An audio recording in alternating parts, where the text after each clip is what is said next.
The year is 1861. America, a young nation built on ideals of liberty and equality, finds itself on the brink of self-destruction. Brother turns against brother. The issue, slavery, an institution as old as the nation itself. The American Civil War, a conflict that would claim the lives of over 600,000 Americans, begins. Through letters, diaries, and first-hand accounts, the war comes alive. We will witness their struggles, their triumphs, and their heart-wrenching losses. The Civil War was a defining moment in American history.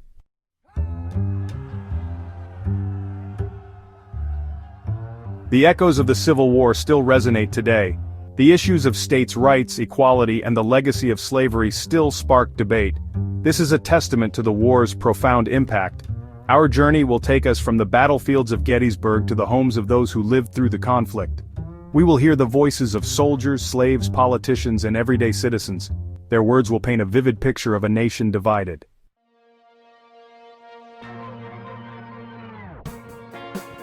The American Civil War didn't erupt overnight. It was the culmination of decades of simmering tensions. At the heart of the conflict lay a fundamental disagreement: the institution of slavery. Southern states, with their economies reliant on slave labor, fiercely defended their right to own human beings. Slavery is a vital part of our way of life, proclaimed John C. Calhoun, a prominent Southern politician. Abolitionists in the North vehemently denounced slavery as a moral abomination. They argued that all men were created equal and that no man had the right to own another. The nation, once bound by common ideals, was rapidly splitting in two.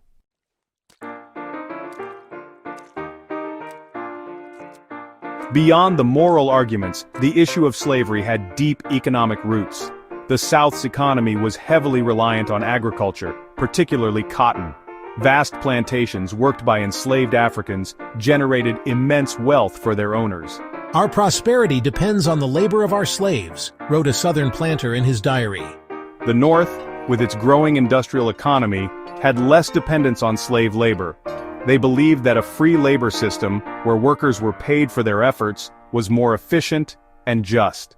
This economic divide between North and South deepened the chasm between them.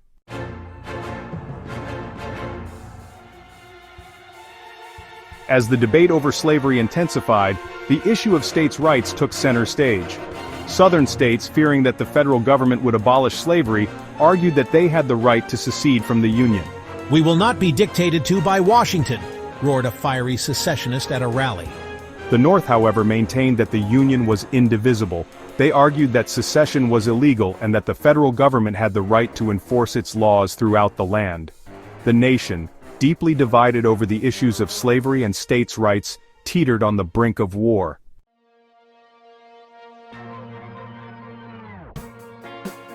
Abraham Lincoln, a man of humble origins, found himself thrust onto the national stage.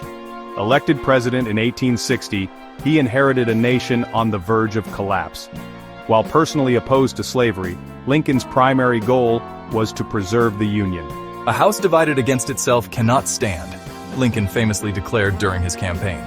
But his moderate stance on slavery angered abolitionists, who saw him as too willing to appease the South. "Mr. Lincoln must act with more boldness," wrote Frederick Douglass, a prominent abolitionist, in his newspaper. Douglass urged Lincoln to use his power to strike at the heart of the Confederacy, slavery itself. Lincoln, however, tread carefully, knowing that outright emancipation would alienate many in the North.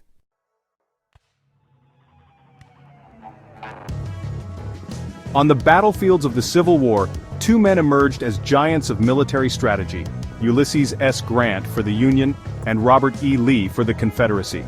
Grant, a tenacious and determined leader, earned a reputation for his relentless pursuit of victory, even at a heavy cost. "I propose to fight it out on this line if it takes all summer," Grant declared during the grueling siege of Vicksburg. His words reflected his unwavering commitment to crushing the rebellion. Lee, a brilliant tactician and revered figure in the South, inspired fierce loyalty from his troops. "It is well that war is so terrible, or we would grow too fond of it," Lee wrote to his son. His words revealed the inner conflict of a man forced to lead his people into a bloody conflict. The war left an indelible scar on the nation.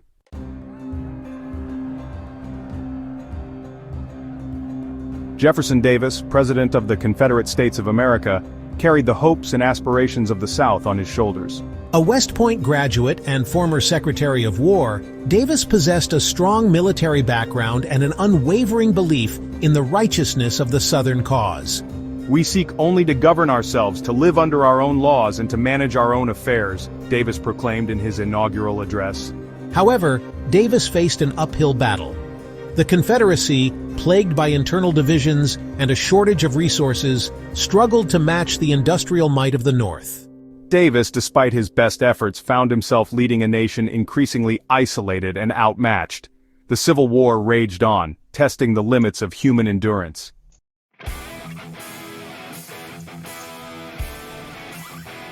The American Civil War, a tempest of bloodshed and brother against brother, was a breeding ground for betrayals both large and small. One such betrayal came early in the war with the defection of prominent military leaders to the Confederacy. Men like Robert E. Lee, a respected officer in the United States Army, found themselves torn between allegiance to their country and loyalty to their home states. Lee, offered command of the Union Army, agonized over his decision. "With all my devotion to the Union and the feeling of loyalty and duty of an American citizen," he wrote to a relative, "I have not been able to make up my mind to raise my hand against my relatives, my children, my home." Lee's defection, along with that of other high-ranking officers, sent shockwaves through the North. It was a blow not only to the Union's military might, but also to the belief in a unified nation. The South, emboldened by these defections, prepared for what they believed would be a swift and decisive victory.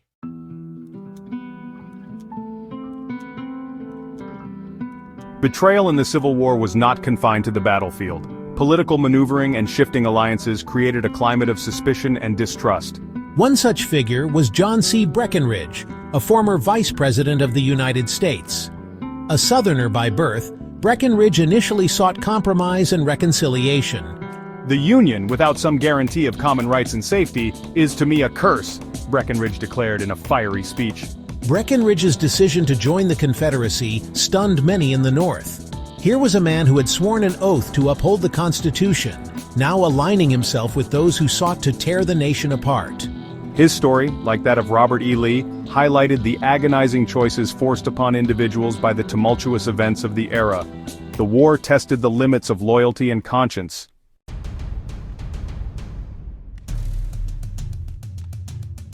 The fog of war often blurred the lines between right and wrong, creating opportunities for betrayal within the ranks of both North and South.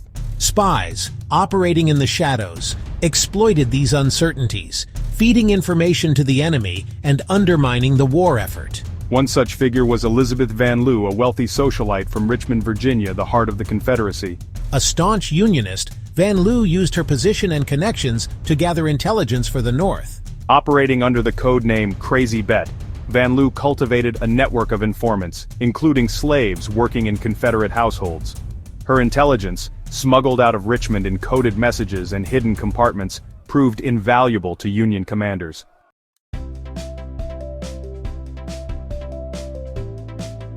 The Battle of Gettysburg, fought over 3 scorching days in July 1863, stands as a chilling testament to the savagery of the American Civil War. On a picturesque landscape in rural Pennsylvania, the fate of a nation hung in the balance as two massive armies clashed in a maelstrom of steel and fire. Confederate General Robert E. Lee, emboldened by recent victories, sought to deliver a decisive blow to the Union forces. He envisioned a swift strike into Northern territory, hoping to demoralize the North and secure Confederate independence. What unfolded, however, was a brutal battle of attrition. The air was thick with the smell of gunpowder and the cries of the wounded, wrote Union Corporal Joshua Lawrence Chamberlain. Men fought with a ferocity I had never before witnessed, each side determined to prevail at any cost. Gettysburg, once a peaceful farming community, had been transformed into a scene of unimaginable carnage.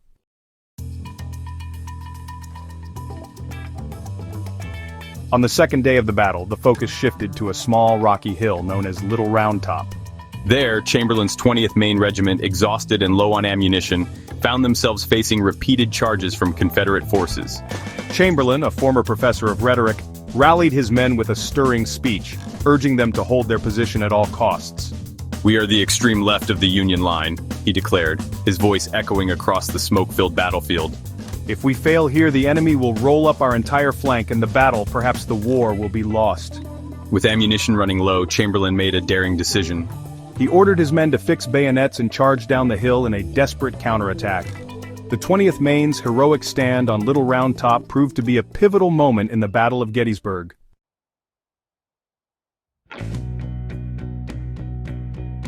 While Gettysburg marked a turning point in the East, the Battle of Antietam, fought almost a year earlier in western Maryland, proved to be a crucial turning point for the war as a whole. It was there, on the banks of Antietam Creek, that Confederate General Robert E. Lee's first invasion of the North met with a bloody and decisive end. The Battle of Antietam, fought on September 17, 1862, remains the single bloodiest day in American military history. Over 22,000 soldiers were killed, wounded, or captured in a single day of fighting that raged from dawn till dusk. The whole landscape for an extent of over a mile was strewn with the dead. Despite suffering heavy losses, the Union Army, under the command of General George McClellan, had successfully repelled Lee's invasion.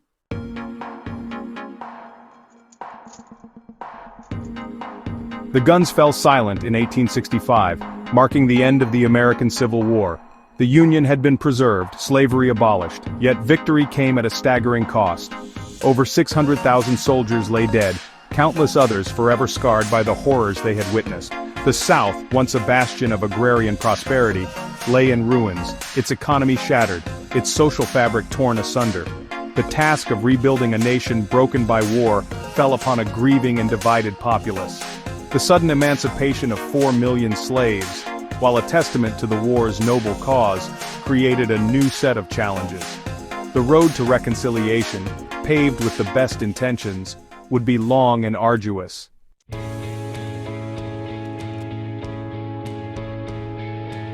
Reconstruction, the ambitious plan to rebuild the South and integrate former slaves into American society, began amidst the ashes of war.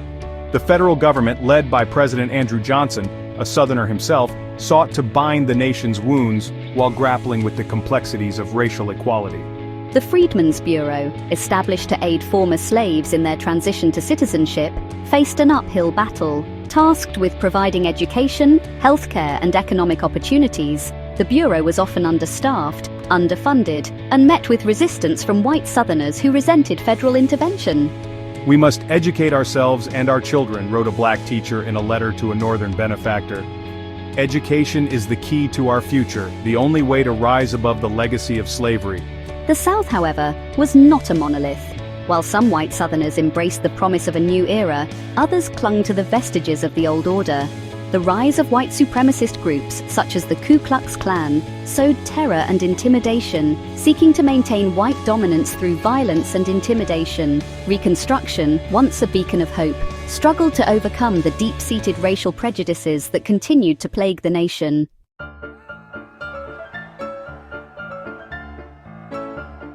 Despite the North's victory and the abolition of slavery, the ghosts of the Confederacy continued to haunt the American South. Lost cause mythology, a romanticized interpretation of the war, emerged, portraying the South as a noble underdog fighting for states' rights, not slavery.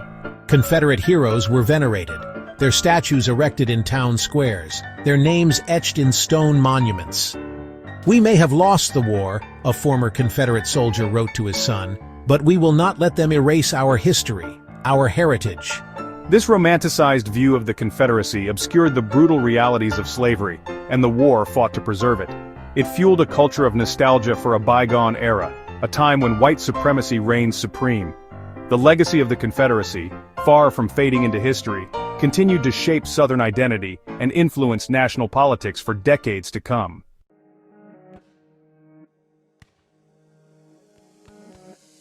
The American Civil War, a conflagration that consumed a nation, finally drew to a close in the spring of 1865. The Union, battered but unbroken, had weathered the storm. Slavery, the institution that had divided a nation and fueled a war, lay abolished. Yet, the echoes of that conflict continued to resonate long after the last shots were fired.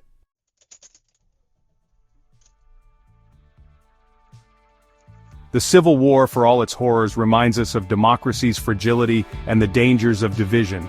It compels us to confront our past and strive for a just future. The Civil War is a living narrative, woven into American society. It challenges and inspires us to build a more perfect union. Let us bridge divides and honor the sacrifices of those before us.